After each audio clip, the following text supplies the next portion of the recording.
Some games go out broken, like Cyberpunk, and some games get fixed, like Cyberpunk and No Man's Sky. But the majority of the games that are that broken don't get fixed. And that's what I want to talk about today. Hi folks, it's Falcon, and today on Game Ranks, 10 games that never got fixed. Starting off with number 10, Anthem. Now, BioWare's reputation for quality was already slipping by the time they finally shipped the ill-fated Anthem, but it wasn't entirely gone. The big update to Mass Effect 3 that changed the ending was too little too late, but it was free at least, and they did at least try to address fan concerns. Dragon Age Inquisition was plagued with bugs when it came out, but mostly that was fixed. They got that game in pretty good working order, actually. The less said about Mass Effect Andromeda, the better, though.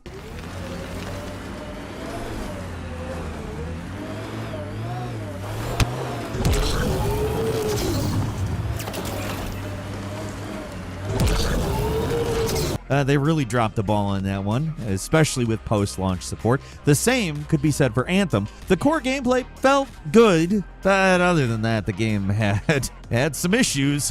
It was a game that just felt incomplete, and from the get-go, like a tech demo, stretched out as far as possible to meet the bare minimum of a game. To BioWare's credit, they didn't immediately give up on it. They planned for a big Anthem 2.0 relaunch, similar to what CD Projekt Red did with Cyberpunk. It was meant to be an ambitious update that could have potentially fixed a lot of the most glaring issues with the game, like, the game, Anthem, but it wasn't meant to be. On a blog post on February 24th, 2021, BioWare announced that they were canceling the big relaunch and focusing their efforts on other projects like the next Dragon Age game. They didn't immediately pull Anthem or anything, but from that point forward, it was in service mode. They kept the servers up, but that was it.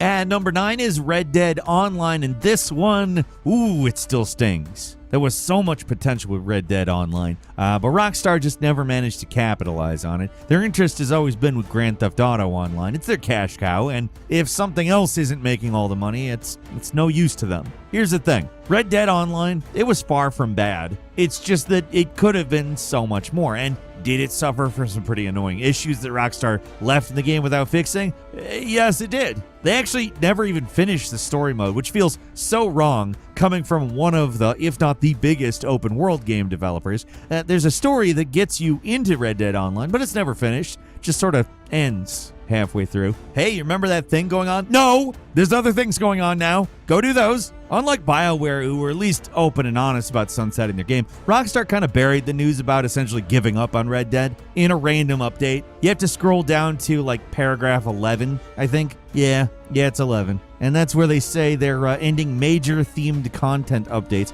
Patches didn't completely end after that, but the writing was on the wall. Red Dead Online was essentially abandoned by the developers. You can still play it at the time of this writing, but the mode still suffers a variety of issues. It's a buggy and incomplete mode that could have been a lot more.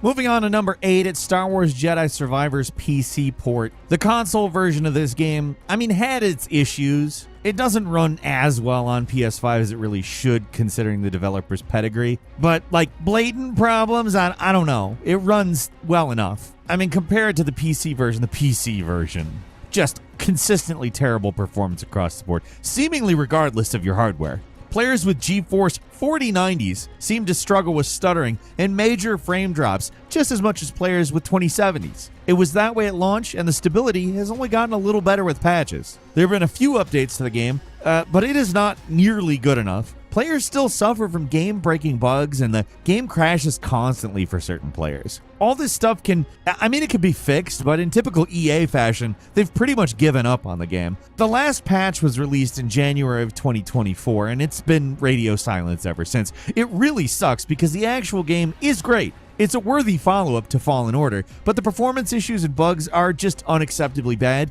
and it looks like EA and Respawn have no real interest in fixing this stuff anymore. Usually with these kinds of high-profile releases, even if they come out buggy, they do eventually get fixed, at least to some extent, like Batman Arkham Knight. That game had an abysmal PC port, but it eventually got in good working order. Here we have EA releasing one of its highest profile games out there, and they just abandon it and move on to something else, even though it's not nearly as stable as it should be.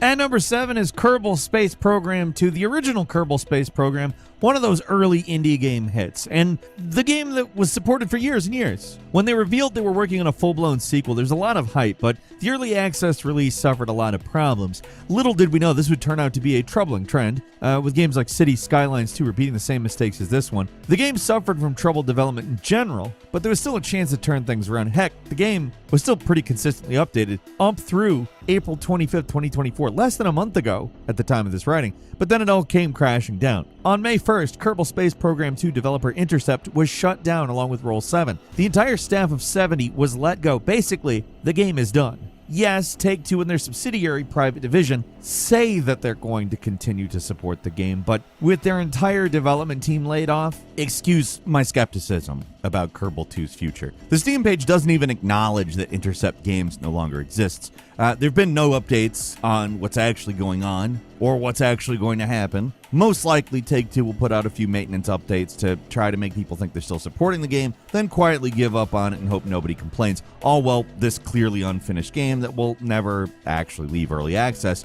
is still up for sale for $50. Honestly, in some ways this should be criminal. It's kind of false advertising as is. At number 6 is Resident Evil Reverse. Anyone remember the tacked-on multiplayer mode they put in Resident Evil 8? It was meant to launch at the same time as the game, but it got pushed back, probably for quality reasons.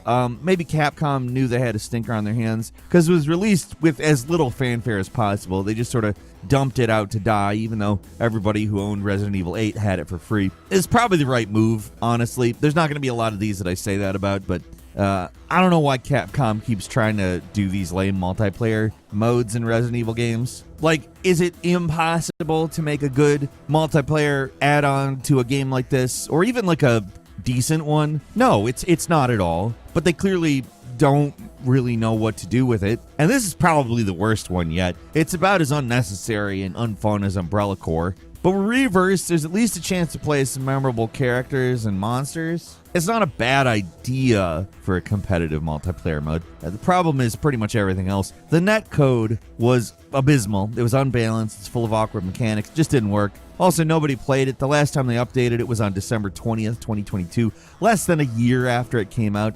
This is one game that couldn't have been fixed without a complete overhaul, but it's a little disappointing because there is a speck of good idea here, just totally wasted.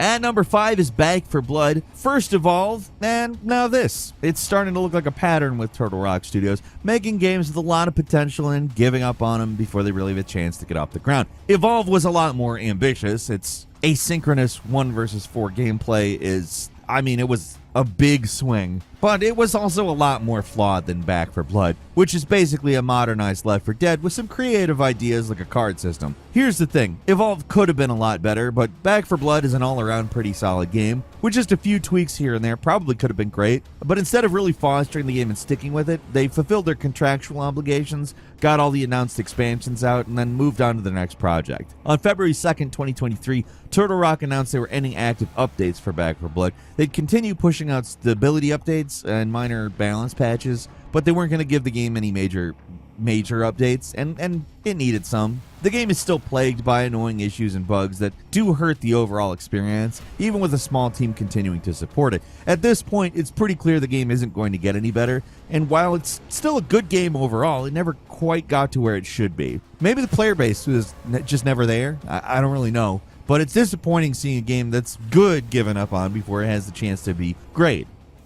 At number 4 is Wild Hearts, another solid game getting the EA treatment. Stop me if you've heard this before. Good game, gets a crappy PC port, gets minimal support from the developer, and updates stop less than a year after it comes out. Yup, happened with this game too. The frustrating thing about this is that Wild Hearts really had the potential to be an alternative to Monster Hunter. There's some really fun ideas here. The elemental beasts you fight, they're legitimately creative. I mean, this game actually legitimately stands out from the Monster Hunter clones out there. It's a fun game. It's just one that feels really light on content in comparison to the juggernaut that is Monster Hunter World. Capcom has supported that game like crazy, and because of that, it still sells shockingly well years after it came out. EA probably could have done the same thing with Wild Hearts, built up a fan base, but instead they added all the stuff they promised and pieced out. Worse still, on PC, the game is still in rough shape. At least with Jedi Survivor, the game looks pretty good. Wild Hearts doesn't have that excuse, at least on a technical level, and it still struggles with performance. I don't know what's going on with EA's PC ports, but they're easily some of the worst in the industry right now. And to make matters worse, instead of fixing them, they just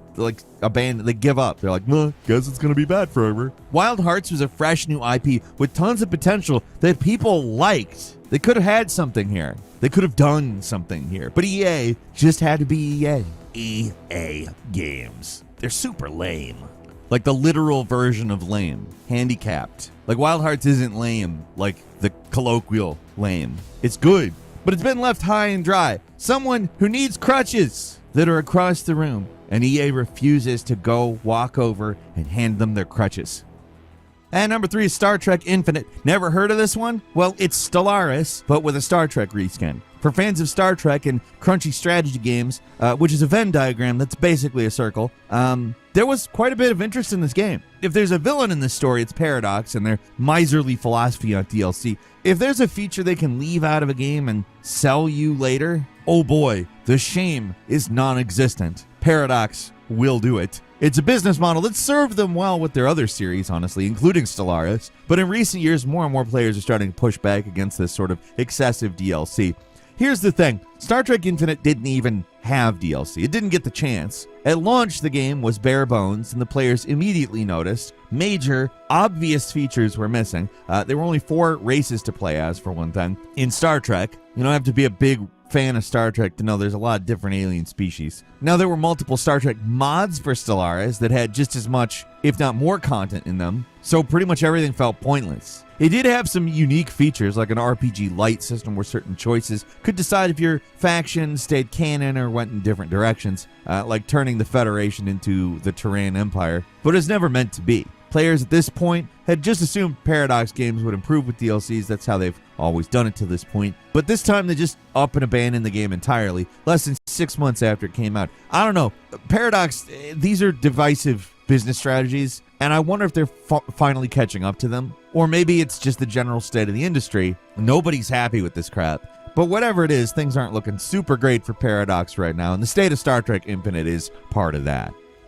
And number 2 is Babylon's Fall. We're 2 years past Babylon's Fall's ill-fated 2022 launch, and it still baffles me how Square Enix could even publish this piece of crap. And more importantly, how were Platinum the developers? There's so many questions here. Like, these guys were behind some of the all-time great action games. Like, what would make them waste their time on this kind of piece of crap? The whole thing is just inexplicable. It makes BioWare's Anthem blunder look like a sensible move in comparison. At least that game had a hook. Babylon's Fall looks like a cheap free-to-play game with nothing noteworthy about it, and that's exactly what it is.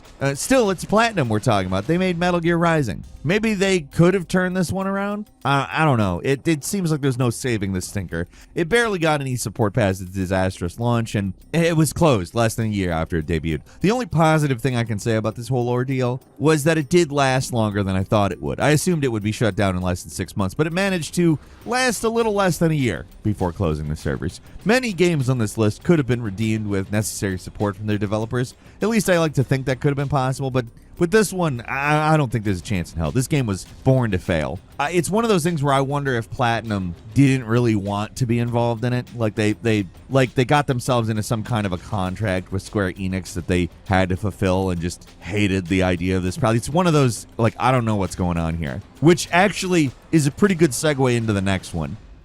Finally, at number 1, it's Redfall. Speaking of great studios making uncharacteristically bad games, Redfall, made by Arcane Austin, the same guys who made Prey, you can tell their hearts were just not into this one. The sad thing is you can see the glimmer of a good game with Redfall, an immersive sim where you're not confined to a single location, but rather an entire island. Dishonored meets Borderlands, set in an explorable open world, but the results, they were not that. As bad as the game was, though, I do legitimately think the game could have been fixed. Arcane were reportedly working on a major content update for the game that would have gone a long way to fix its issues.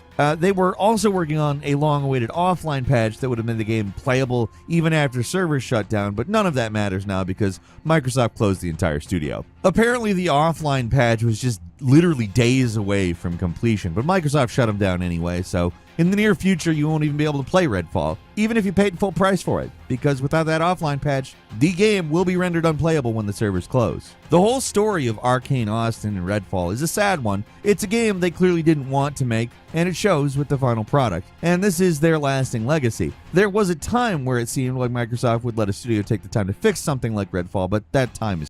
Like, comment, and subscribe.